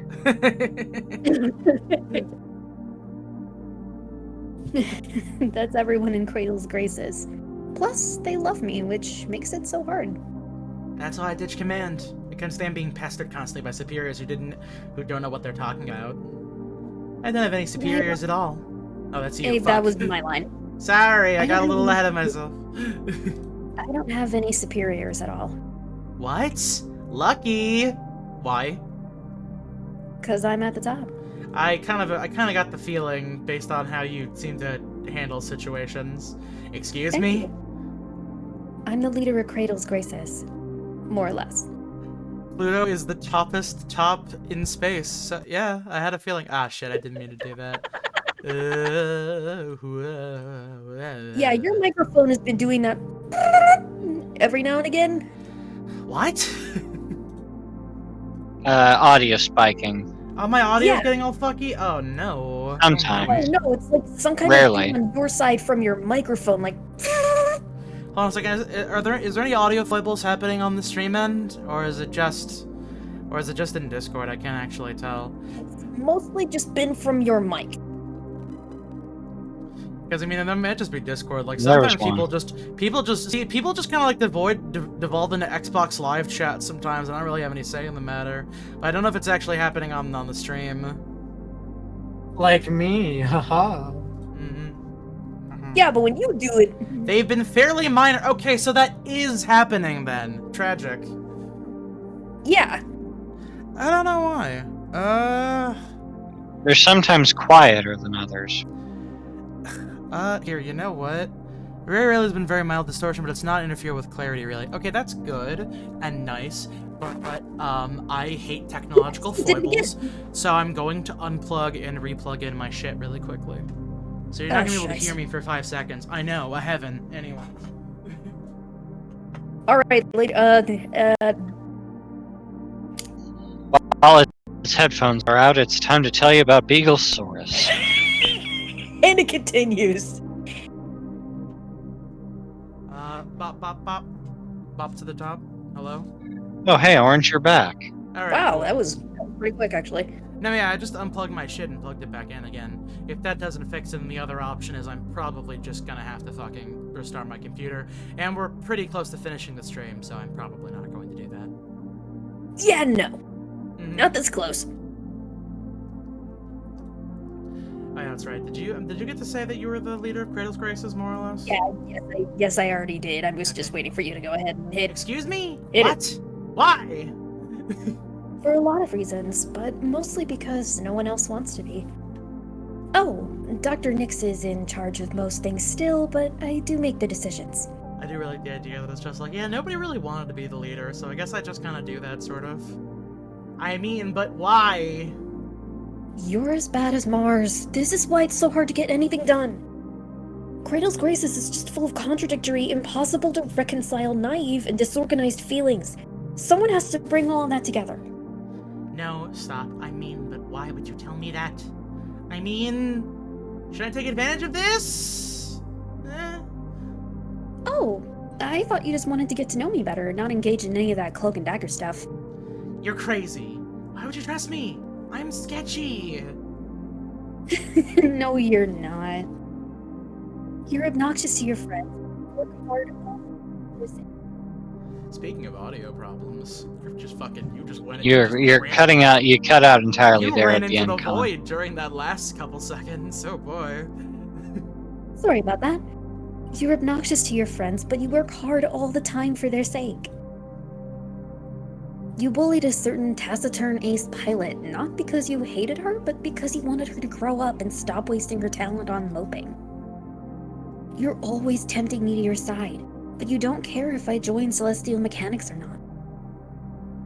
Also, you asked me how I was doing, if I was nervous, and told me you're here for me on a difficult mission, even though you tried to make it sound like you were lording it over me.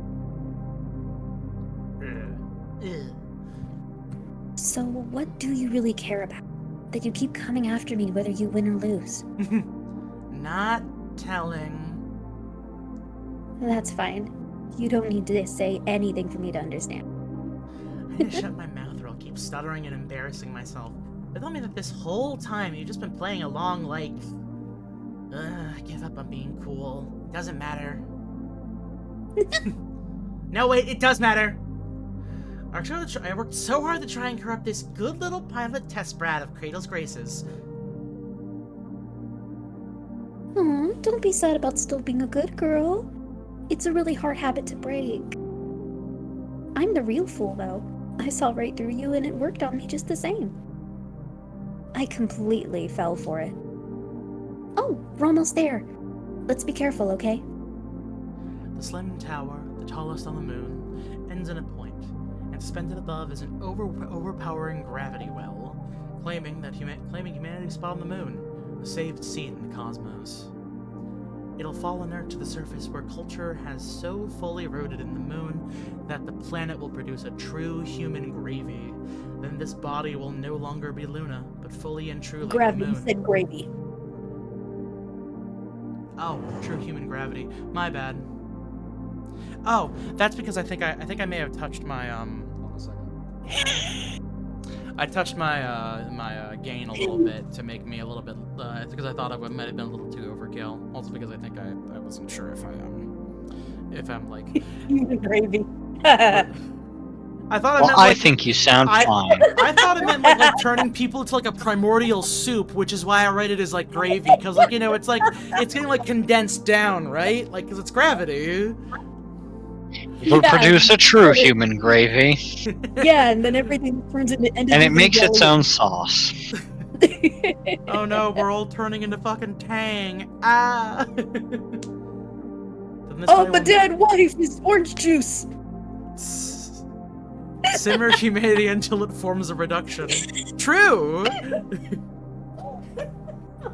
Here, let me just baste my fucking Don't turkey crowd the in human. mushrooms. Let me just baste my turkey in human juice. Don't think about how that sounds. Somebody. Fucking God.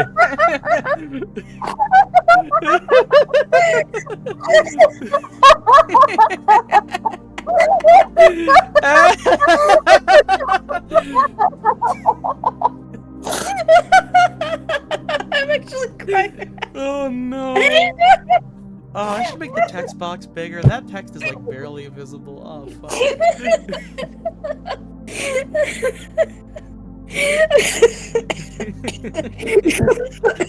Oh god. Oh my god, please Terra somebody tell became me you Earth can when do humanity was born there. Yet the gravity well can also be the seed of possibility. It doesn't have any preconceptions about what humans can be or should be. There's still time. Give me a second.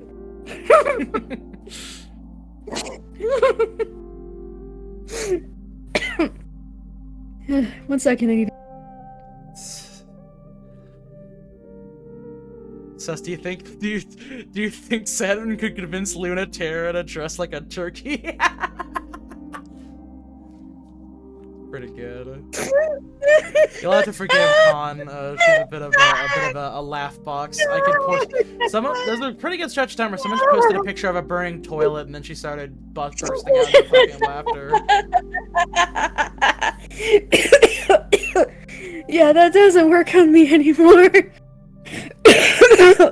Oh my god. Whoa, take it easy, shit.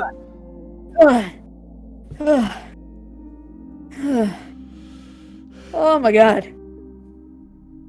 Oh, it's that kind of laughter that gives me life. Man, I guess Saturn will probably wear it because she's the bottom, you know? Someone's gotta get basted.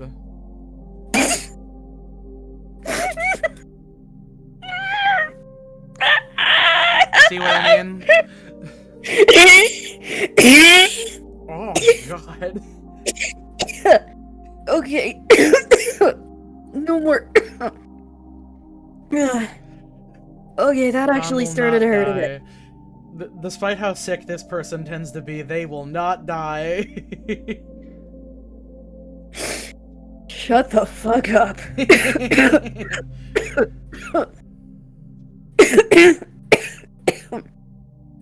No, just after I caught COVID, I can't laugh heavy anymore. Oh, darn. Yeah, long COVID's a bitch.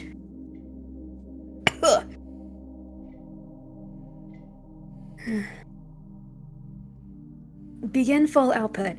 Resonance handshake seeking. Let's see, Luna T, Saturn's very reverse anarchy straight from the mouth of Max Schwartz. Yeah, I can understand that, yeah. Lunatera never living down that she got topped by a turkey. So true, honestly. Shut the fuck up! Acknowledged, handshake received, oscillating, rotating, responding. I am trying to seduce you, though.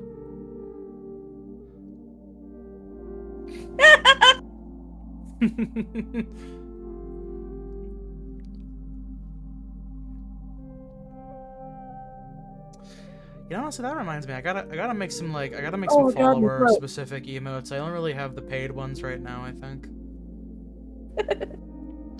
YouTube can get emotes of a visual novel you haven't read at all, probably. Endpoint reached. Synchronization complete. Aligned rotations. Acceleration high, still acceptable. I just don't understand how you can be this strong and amazing and still wasted on all of them. Tidal resonance achieved. Brace for resonance feedback. So tell me, why do you waste so much of your time pestering pilots like Lunatera? Tidal resonance far beyond predicted levels. Begin bracing. Hold the core steady for insertion. That's dodging the question. Waves crashing. Intensifying resistive force. It's not. You're not really any different. You care what happens to everyone in space, too. Even fools like us deserve a chance at what they want. The part that makes me angry is how they won't just take away what they want. If Earth had abandoned us, why go through so much trouble to reconcile with them? Resistance is incredible. The core's hypersuspension is refusing to decouple. Maximum output. Bending space, culture, time. Dilating possibility.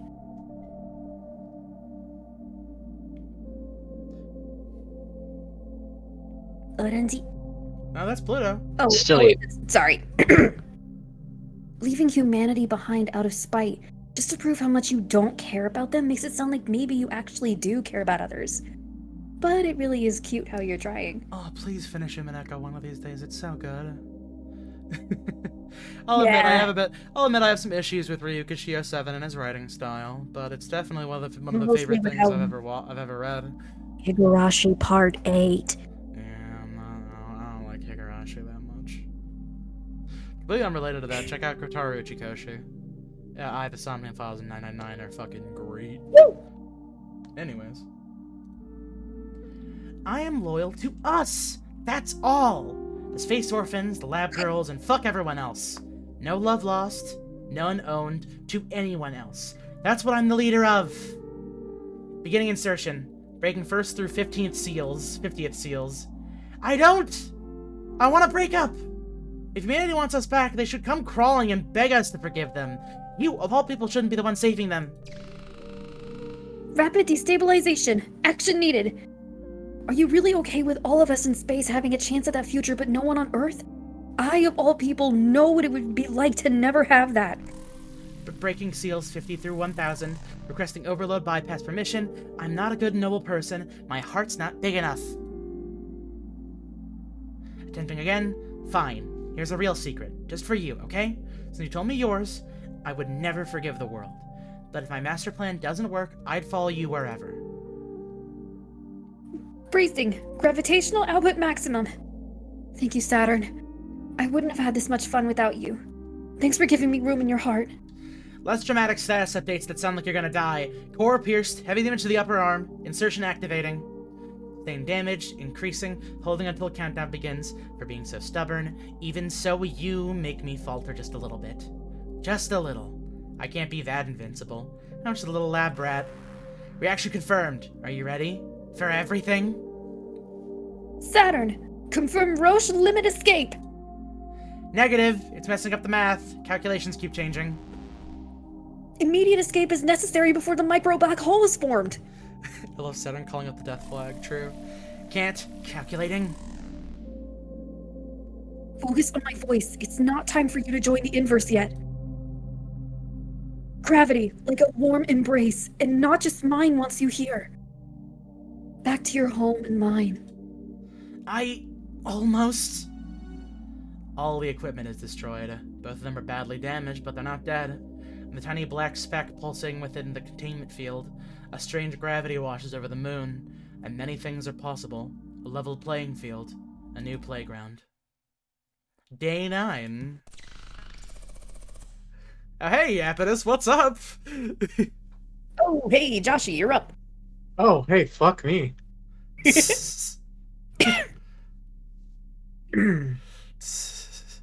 What is this, Saturn? The bad ending. For you. You did this? Aw, I'm blushing. I didn't think you'd let me take credit. I'm still all ears, though. Go ahead and tell me all about how I don't know what I'm doing. How I can't possibly understand the consequences. It was a little bit of an accident, honestly. But it's not like I didn't understand what I was doing. You knew all along I didn't have any loyalty. But you thought you could trick me into doing what you wanted anyway. Should you really be surprised things turned out this way? You knew it was a possibility, right? You know, don't you... that this ending will be indefinitely worse for you than it will be for me. The splitting of humanity? Very well. I know that's of little concern to you. What comes next will be true war. And in that, we will be insurmountable.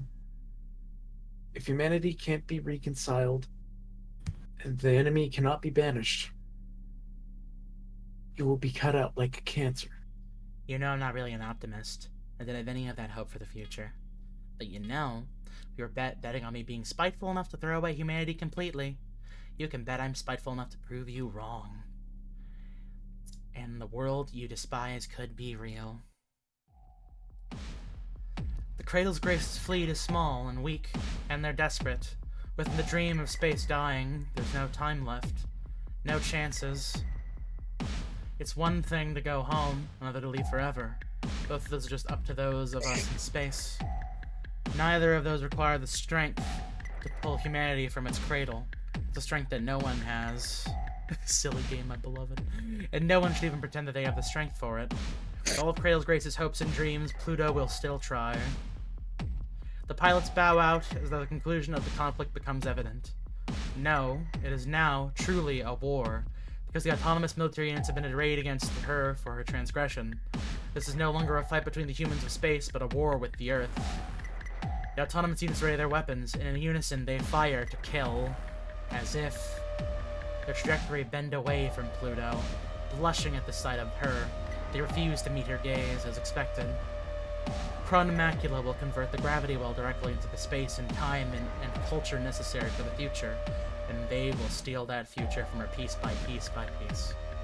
This is unexpected, but not unprepared for. So, Wave 2. Wave 3. Wave 4. Wave 10, Wave 36, Wave 150, Wave 460, Wave 1000, Wave 4569. They know she's not invincible. They know her real truth, that no one who loves her can see. They have the patience and power to take it apart piece by piece.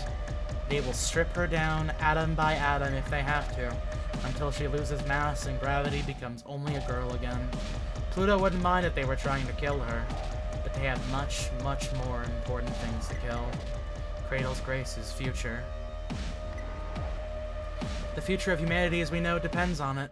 For that, they'll annihilate her without hate, with only human efficiency and uncomplicated thoughts in mind. Join us or leave us. Only through an autonomous proxy can Earth give up on the inexhaustible empathy of the human soul. Only through a proxy can Earth divorce itself from the longing that Memorial Foundation had fought on behalf of, to value their own life above all else. They will do anything, everything to protect themselves from death, especially at their own hands, for ship selves could only change others and never kill. That is the fear of Earth above all else. The flawed, pathetic conscience of humanity, playing catch-up to its own mistakes, doing more harm than good.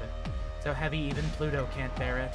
How can she not respond to their pathetic, self-deceptive, self-destructive feelings? How can she say no when they need her so much? She can't. Acceleration tearing through space-time, crashing through the autonomous units' impossible speeds. Solid light, white and gold, bent in bleeding lance. Lunaterra understands, over many years. After much training and teaching, with dynamite technology, how to speak the word no, and her spear can write it, and it does. Sorry. You really should be. You really don't have any mercy. You really need to learn how to hold other people's feelings. Sorry for not knowing a better way to do it. But I'm not sorry for doing it. I don't care how they feel. I just care about you. The autonomous units fall into disarray. They don't know how to match her speed. Lunaterra rejects their attempts to comprehend her. You're the worst. What am I going to do with you? I didn't even want you to do that. Sorry. I did what I wanted to. You did the same for me. Even in my fully future. If they can pull on her empathy for Earth, they can also tug her desire to be free. And celestial mechanics has so many ways. This one is called aversion impulse. Iapetus despises fighting. He never wanted to develop the ship selves. For a simple and less vulgar solution, it didn't require bodies at all, of any kind. He is the first betrayer of celestial mechanics' dream for a new kind of body. But he understood it, because everyone else can understand the dream to leave these bodies. And that it was the name he gave to be an instinct that drives humans to abandon what is for what could be. The inside-out impulse. There's still time for his masterwork. Pluto can be that linchpin. If she's pushed far enough and the gravity wall's Schwarzschild radius expands to the point at which she cannot escape. Past the limit at which point humans can no longer exchange information. Past the limit by which it becomes impossible to regard each other as human. Iapetus loves win-win scenarios. Humanity's discarded children will be free of their obligations to be human. Humanity will have a physical, unified enemy to chase throughout their pursuit of space. And Iapetus will have sown the seeds of a single, binding, unified cultural theory. A white void that will bend the universe to a single set of physical laws. A simple process of autonomous drones injecting degenerate mass into the gravity well is all that is necessary. As long as Iapetus holds Pluto off personally in his Runcivo Terra? Is that how you say it? Hold the fuck up. He's trying to turn Pluto into some kind of linchpin Lucifer? I guess. Even as a plan for Saturn. Should you choose just this Hey man, moment to fuck betray this him. guy! A perfect plan. Like deactivating my access permissions remotely through a back door, overwhelming with this mass production String of Pearls series, averting my gravity reactor through the Runcivo Terra's albedo separation system. Yeah, I guess this is kind of an Evangelion thing, yeah. Oh, and even more Feels plans like than that? You're really so predictable! The mass production series except Saturn isn't Asuka. True, actually. Then the backdoor the ship sells String of Pearls. Of course you have a solution for every contingency. You're unable to find String of Pearl Series 0. Backdoor switch is activating on mass production String of Pearl Series 1 through 13. You're so stupid. I don't have to outsmart every single one of your genius ideas. Authority orders are fielded for String of Pearls Series 1 through 13. Runcivo Terra is defined as their primary target. Just one of them should be more than enough, but I really thought you deserved their full attention. Hey, Pluto! Unlike LT, I'm not even the slightest bit sorry. It is extremely dumb to fight for a stupid future all by yourself. So thank you from the bottom of your heart for coming to believe in it with you. Praise me for obeying what you never asked me to do. Love me for believing in you. Of course. I really, really do. All my love and thanks and praise is for you. I won't even pretend to be mad at you. Not like Lunaterra, then? I'm still connected. We know. We know! Back to the topic at hand. It's the final battle, Lunaterra. There's no room for retreat.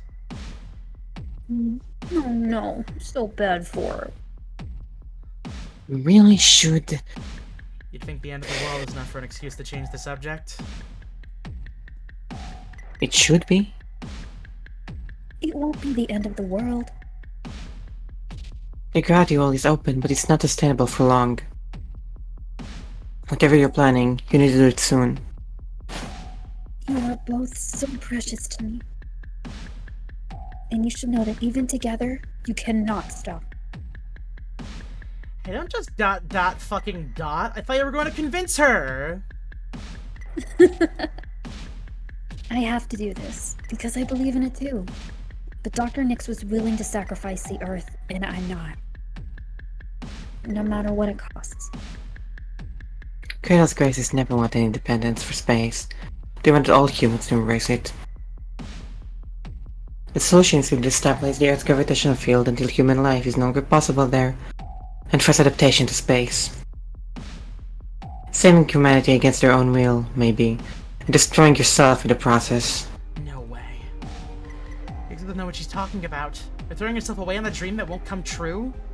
And you were chiding me for not going in on my own future. The probability lines have closed. The possibility lines have closed. Fuck. There was no chance of a good future since before we started. It's too sad. That's why I have to stand with Dr. Nyx's dream. Humans deserve some kind of real hope. And this is as close to it as I can ever offer her. Well, how mad will you be at us if we stop you? I'd never be mad at you even if we could. But for humans to be caught halfway between space and the Earth is the worst of all bad futures. It will split us in half, and that will mean war. It's the future of eternal war. Of true war. Not this, where zero-G keeps our bodies immortal and unrestricted. I mean, if we really did declare independence from Earth, wouldn't they see how cool we are and come up anyway? It's their choice, you know? You can't make it for them. That's their problem. You two really put up a fight. For a moment, I almost believed you. I really thought you might be able to stop me. Mayor Chrysium's spine is broken. The string of pearls is subdivided into so many components its reassembly time is weeks out. Can't blame us for trying. I wouldn't have been able to do anything else. I really hate this. It's time to... The interfacer is... broken? Thank God, I thought you missed. You didn't make that shot easy. I can't control the lunar gravity event anymore. I don't know what's going to happen. What can I do? Sorry, we didn't think that far ahead. We just wanted you to decide.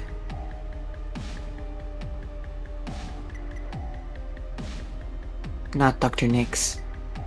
If you can't have everything, what's the thing you really want? I don't know what kind of future we're gonna get. I'm not working with much. Anything you do is fine, if it's you. Don't listen to her. Just figure out something that doesn't suck. The three compress, redivide, expand. The simplest, childish thought grasps Pluto, bubbles up within her. She says it before she can stop herself. I want us to be together forever. In our beautiful shapes in space. Free. With everyone. Of course it isn't possible. Not enough people believe in it. Earth is the primary body of this system. The medium point between our gravity and its gravity is still deep within the Earth. Yet they cannot pull us down anymore. That will never happen. We are still in space and the future is uncertain. If we can even sustain it. But... I declare war on Earth. Come get us again! Come find us again! I dare you. I challenge you to prove it once again. I think it's Pluto. Oh, I guess it's all three of them. Never Yeah. mind. No, it's all three of them. Oh shit, well... oh well. What I don't think literally, but never Yeah, I mind. think it's just all of them, like, talking It's fine. together, effectively. What foolishness. Mhm. Humanity will happily oblige. Yet they find that their autonomous troops are crushed before they can reach us. We'll have to fight us again, on our terms this time. Fight us like children fight, again, with bodies of plastic. Pretend. If you want to fight us, you'll have to be like us. I am too cynical for an idealistic dream, too ambitious for a modest dream. I also think love is a stupid reason to do anything. You should never ditch your own dream to be with someone else. It's just gonna poison you. If you're lucky, it'll poison the other one too.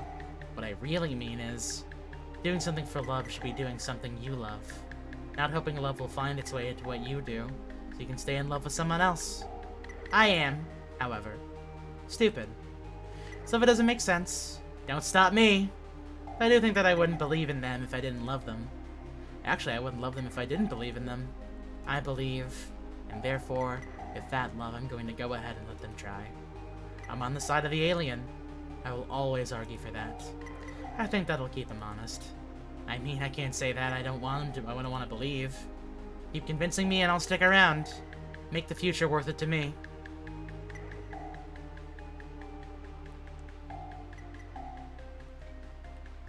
It might still be more today. Let's bet against that. I'm tired. Look at yourself guard. So stay in your ship self. You want to laze around, swing your shape? Why not? Does it feel as nice? Oh, it is part of the tale. It wasn't part of the tale. Yeah. Yeah. It's different, but it's better. You can't feel anything. Still got a lot left to learn, Ace. Maybe I do. Let Pluto teach you. I'm taking a nap. Nah, you're helping. I'm tired. Shut up. So she says. When she stretches out the yellow-red carpet of Venus's jungles, she doesn't go so instantly to sleep. There's room for both of them on Pluto's lap, which is an advantage of living in your ship self. You can't do things that you normally couldn't, even if other things are harder. Harder doesn't mean impossible, it just means you have to work for it, to figure out how to make it real, learning a new language that your new body speaks. Moments like these are rare since we began a war against Earth, though we're quick to remind each other that it's not really a war, the way their war used to be. Not that hard clash of steel and lead, but the planet pressure of plastic and light. Venus's heat melts their metal before they can even make it here. When Earth wants to fight, they have to send softer bodies after us.